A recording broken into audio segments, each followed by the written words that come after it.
Welcome to another quiet journey into the past. Tonight, we step into the world of a Victorian mansion, a place of polished silver and grand staircases. Yet behind the elegance lay another world, hidden in narrow attics and basement corridors. The world of the servants. These men and women worked from before dawn until late at night. Their names are mostly forgotten, yet their labor kept the great houses alive. Together, we will gently explore what it was like to be a servant in Victorian England. We will imagine their daily routine, pause to reflect on the story of one maid whose life survives in detail, uncover traces left in kitchens and attics, and contrast their experience with the privileged lives above stairs. So, make yourself comfortable, and let your thoughts drift back to the 19th century. A world of bells, footsteps, and quiet obedience. Imagine yourself waking in the darkness of a small attic room.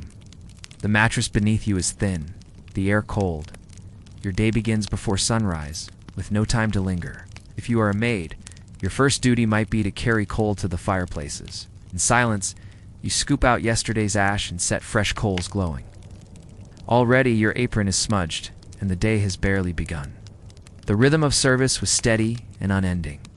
Kitchen maids scrubbed pots, housemaids dusted and swept, footmen polished boots and silver until every surface gleamed.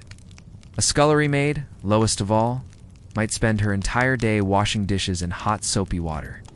Meals were plain: bread, broth, perhaps cheese or scraps from the kitchen. Servants ate quickly, seated on benches before returning to their duties. Life below stairs was shaped by hierarchy. Butlers and housekeepers commanded respect. Junior servants carried the heaviest burdens. Even at night, work continued. Lamps were lit, dinners served, and fires banked before the family slept. Only then could servants retreat to their narrow beds, knowing they would rise again at dawn. It was a life of repetition, long hours, and little recognition. Yet within the routine, there was also shared endurance, and sometimes quiet pride. From the countless servants who lived and worked in Victorian England, only a few left behind their personal voices. And one of the most unusual was Hannah Colwick, a maid whose diaries survive to this day. Hannah was born in 1833 in Shropshire, into a modest family. Like many young women of her time, she entered service while still very young. Her work followed the rhythm we have already imagined: scrubbing floors, carrying coal, polishing, and cooking. She was strong, practical, and deeply conscious of her place in the servant hierarchy. What makes Hannah's story different is the detail she left behind. She wrote daily, recording not just her work, but her feelings, her thoughts, and her private life. Through her words, we see a servant's world from the inside. Hannah's life became even more remarkable when she formed a relationship with Arthur Munby, a wealthy gentleman fascinated by working-class women. Their bond lasted decades, though it was unconventional and often hidden. Arthur saw in Hannah the strength and endurance of labor. Hannah, in turn, saw her life as a servant, not as shame, but as an identity. She often described herself as a slave, not in bitterness, but as a mark of devotion and duty. Her diaries revealed the physical nature of her work. She wrote of blackened hands from soot, stiff arms from scrubbing, and endless fatigue. Yet she also wrote of pride, in her endurance, in her strength, and in the order she could impose upon her surroundings. Her relationship with Arthur crossed boundaries of class, but it never erased them. When she walked beside him in public, she often disguised herself as a servant, apron tied, hands darkened with soot. She wished to appear as she truly was. Even in love, she never left the role that defined her. Hannah Colwick's story is unusual because it survives. Most servants left no written records, their voices lost to time. But through her words, we glimpse both the hardship and the resilience of Victorian domestic service. She represents the countless others who rose before dawn, worked without end, and rarely saw their lives remembered. Her story also reminds us of the blurred lines between duty, identity, and self-worth. To Hannah, service was not only labor, it was life itself. Much of what we know about servants in Victorian mansions comes not from diaries like Hannah Colwick's, but from the physical traces they left behind. These traces are often found in the hidden corners of great houses, in attics. If you wander through a preserved Victorian mansion today, you may notice these spaces. The main staircase is broad and sweeping, but tucked behind wooden doors lies a narrow service stair. plain and unadorned, designed for quiet movement between floors. Servants could pass unseen, slipping from kitchens to dining rooms, from attics to drawing rooms, without disturbing the grandeur above. In the kitchens, archaeologists and historians have found layers of use that speak of constant labor.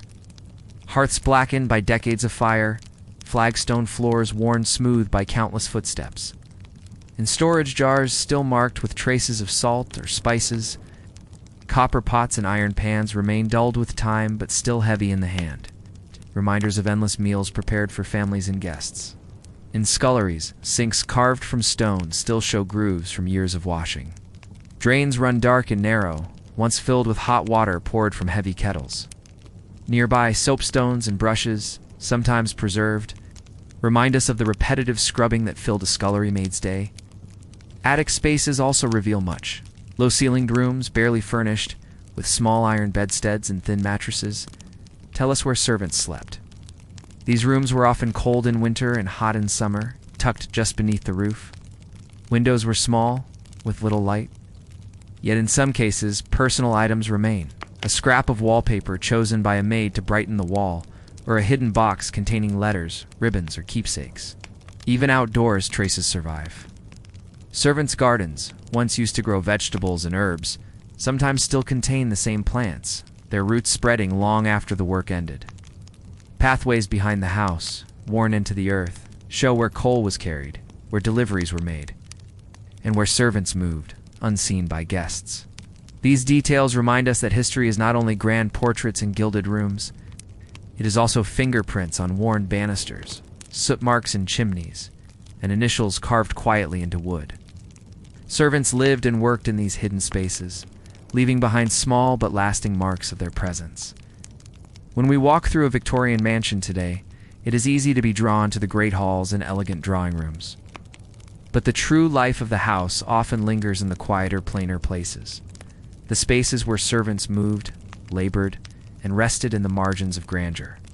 To understand the world of Victorian service, it helps to place it beside its contrast, the lives of the families who lived above stairs. For while servants worked in silence and routine, the owners of the house moved in a world of comfort, order, and display. Imagine the dining room of such a mansion. The table gleams with polished silver and fine china. Crystal glasses sparkle in the glow of gaslight or candlelight.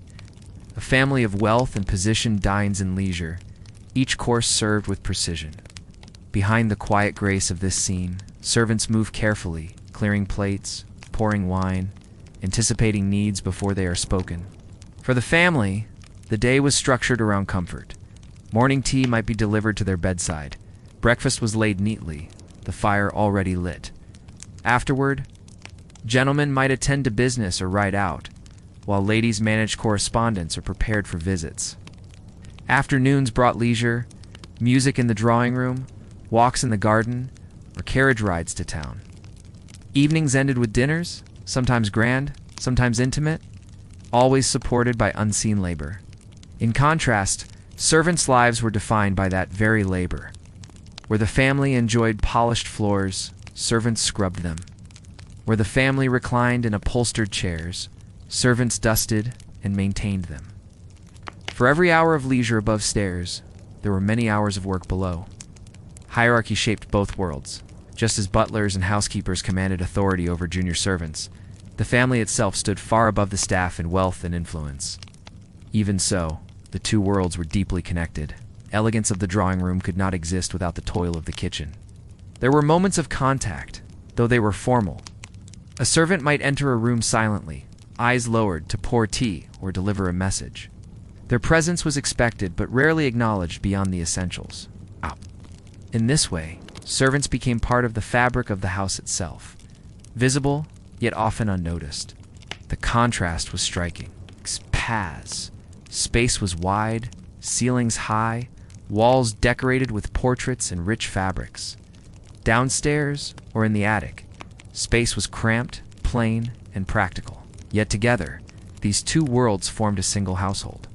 To walk today through a Victorian mansion is to step between these two layers of life, one marked by display, the other by labor.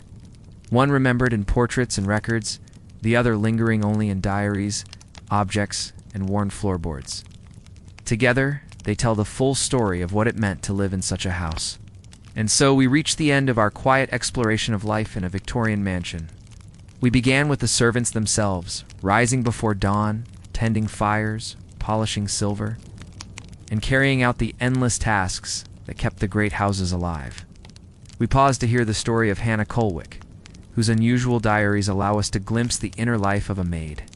Her pride, her endurance, and her struggles. We considered the traces left behind in kitchens, attics, and sculleries. Worn stone sinks, narrow staircases, and small personal keepsakes, reminders of those who labored unseen. And we reflected on the contrast between life below stairs and life above, where comfort, leisure, and elegance rested upon a foundation of constant work. In the end, the Victorian mansion was not only a symbol of wealth and display, it was also a machine of human labor, with every polished surface, every warm fire, and every well-laid table made possible by hands that worked quietly and steadily, often in the shadows. As you listen now, you may find comfort in how distant that world feels. Your surroundings are calm, your bed warm, your night undisturbed by bells calling you to work before dawn. The echoes of the past remain only as gentle stories, woven into history. Let these final reflections settle over you like a soft blanket. The world of servants and masters has faded, leaving only memory. You need only rest in the quiet of the present. Good night.